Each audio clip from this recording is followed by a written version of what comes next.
ఆకాశం ఎందుకో పచ్చబడ్డది, ఆ నడుమ బొట్టేమో ఎర్రబడ్డది.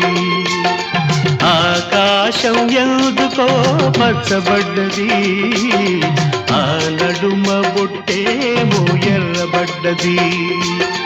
వీచే గాలుల తాకిడి, సాగే గువ్వల అలజడి, రమ్మని పిలిచే పైబడి